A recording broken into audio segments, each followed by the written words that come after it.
Okay, so for today's video, we're going to talk all about how if all you sell is one-to-one coaching, you're really just selling to the 1%, especially when it comes to the online space and if the majority of your leads are coming through the means of content creation or if you're trying to get leads through content creation. Got a little bit of a different video set up today. The gym's just been really crowded lately, lots of people in the background, and I'm not doing that much lifting in the videos anyway, so I thought I'd try to film a video from home and we'll see how we go with that. And I think that's actually going to allow me to keep up a more consistent schedule. Like there was a point where I was dropping 2 YouTube videos a week and I've sort of fallen back to 1 a week, whereas I'd like to get back up to 2. Like just not having to go all the way into the gym, have a weird workout where I'm also trying to talk about a complex topic on a lot of caffeine.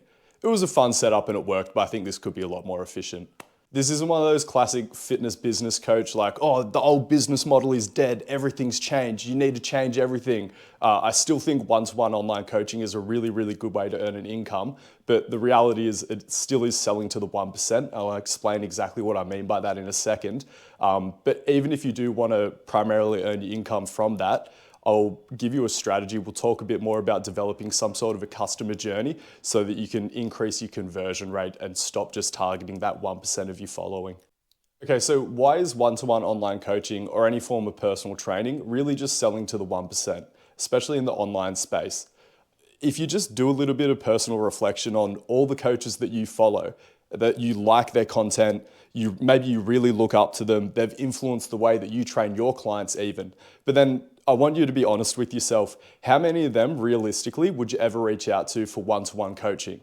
Have you ever reached out to any of them for one-to-one online coaching?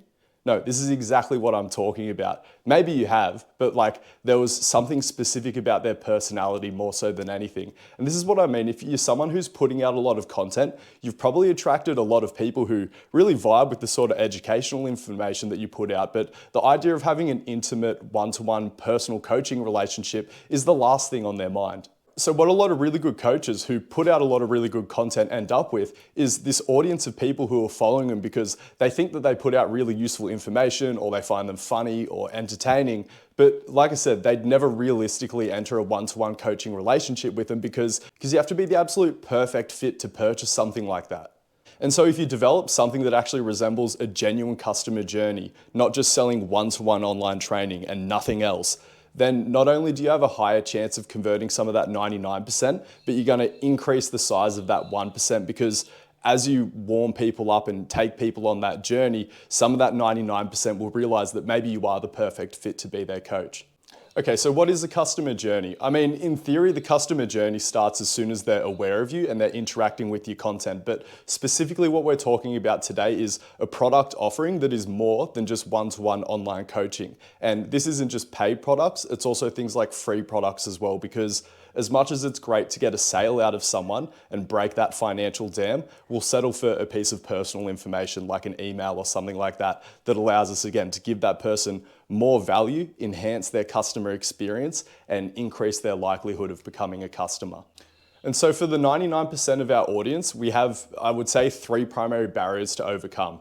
So we've got this financial barrier to overcome. If someone's just stumbled across your page because you've come up on the Reels algorithm on Instagram or something like that, it's really hard to put a lot of trust in that person. And I look at one-to-one online coaching as kind of a premium product. Like it's a fairly solid investment on a weekly or even a monthly basis. So you have to have a decent amount of trust in someone to engage in that sort of service. Whereas once you've built out this customer journey, someone can go from becoming aware that you exist, engaging with your content and starting to build a relationship with you or some sort of sense of trust or familiarity, rather than expecting someone from just figuring out you exist to then engaging with your content for a brief period of time to then make this huge leap to filling in an intake form and engaging in one-to-one coaching, paying you a lot of money week to week. Maybe it's as simple as becoming aware that you exist, engaging with your content for a little bit, and then just giving up some personal information like an email address to then receive a free program, a free ebook. And then what this sort of starts is it's an extension of the value and the relationship that you're already building with them from the moment that they become aware that you exist. And so there's just this value exchange that begins very early on, but you just want to keep doubling down on it whenever you have an opportunity to do so in a way that's very progressive and scaled. And so initially, maybe it's just them sacrificing 3 seconds of their time to figure out what your post is saying. And then then they decide that it's worth reading the full post, and then they sacrifice 30 seconds of attention. And then the information that they gain from that post is so valuable, it improves their workouts that week, that they get this idea in their head. They're like, oh my God, all I have to do is give this person 20 to 30 seconds of my attention and my workouts get better. How amazing is that? And then a little bit down the line, as they keep getting value out of your content, then they're like, wait, if I just give this person my email address, I get a free program. That's amazing value. And if you think about it, if you're a good coach and you make really good, valuable free content, you should be totally capable of designing some sort of ebook or free program that might not be the best program in the world, because obviously our one-to-one individualized coaching is going to be our absolute best product, but we're still capable of putting out something that's genuinely useful and helpful just in exchange for an email, or maybe it's $20 or $40 or something like that, but just a one-time payment for a small sum of money or in exchange for some personal information.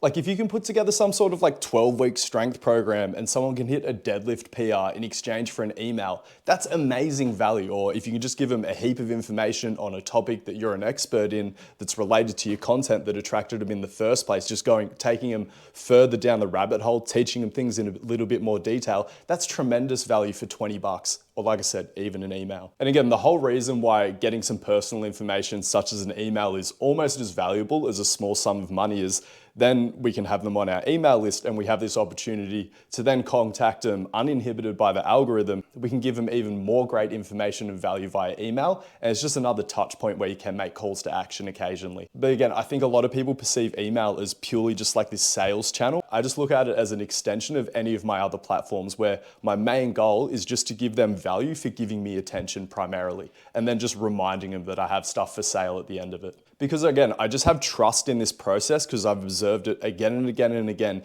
If you just keep giving people value in different ways in exchange for things, and you always over deliver on the value that they're investing, then they're just gonna keep investing in you. It's pretty logical. And so the reason why a lot of people never actually develop a customer journey, I mean, a lot of coaches never even bother developing standalone products like programs and ebooks that they can sell for, like I said, just a one-time payment. Because I think a lot of coaches, they think about their ability to generate customers, and then they're like, oh, right, so, even if this went really well, and maybe I've got an audience of 2,000 followers, if I can sell an ebook, what are the odds I can even sell a $50 ebook to 100 of those people? Or well, I make like $5,000 out of it. What's that in the grand scheme of things when a lot of people are making over $2,000 a week just from their one-to-one coaching?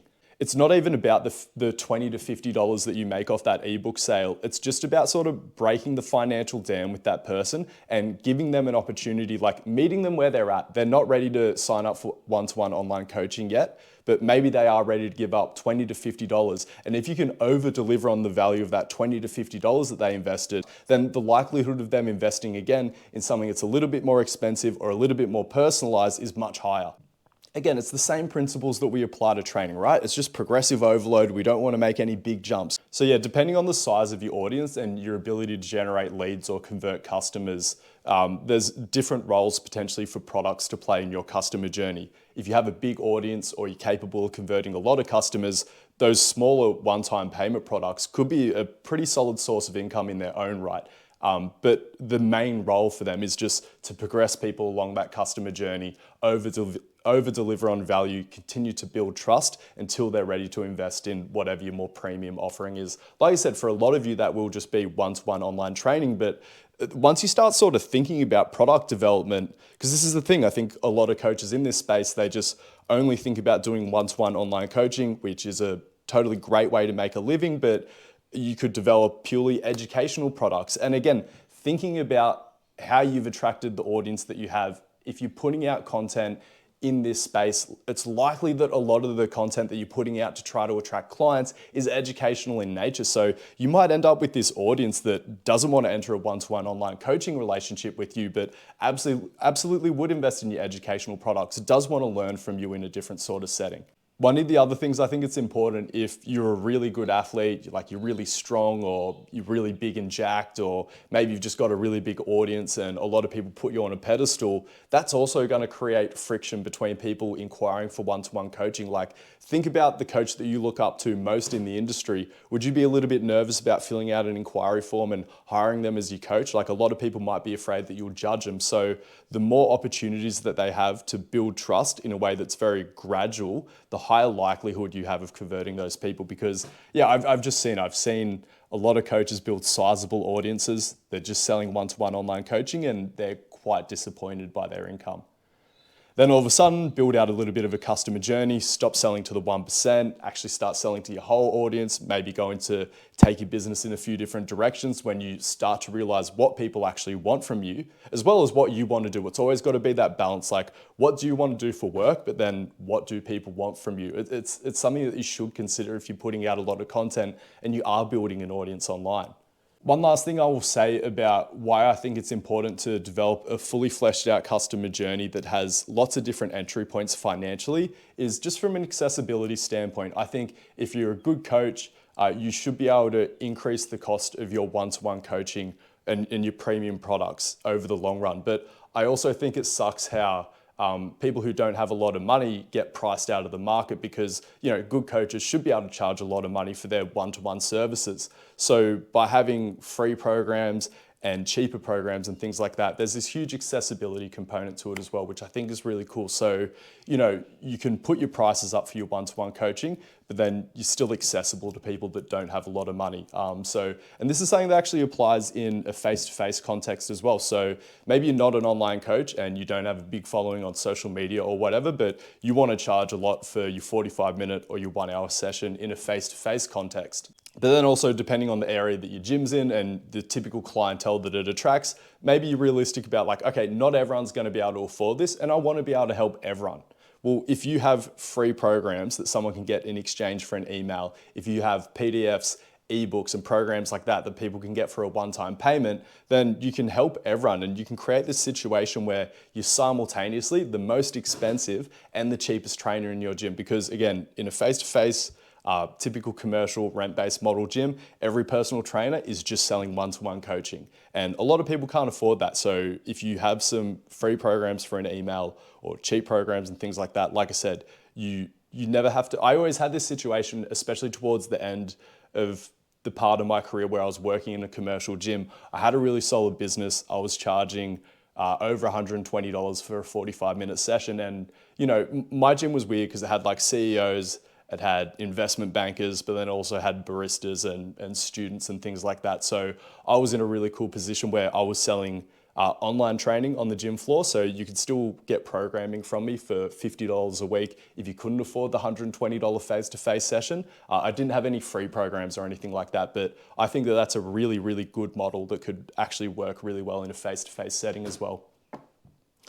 Anyway, I hope you enjoyed this video. I'm going to try to do a few more with these sort of just sit down and talk to the camera videos. Grab some free programs down below. If you like the stuff on the customer journey and content creation, I have an ebook and all that stuff below as well. I'll talk to you soon.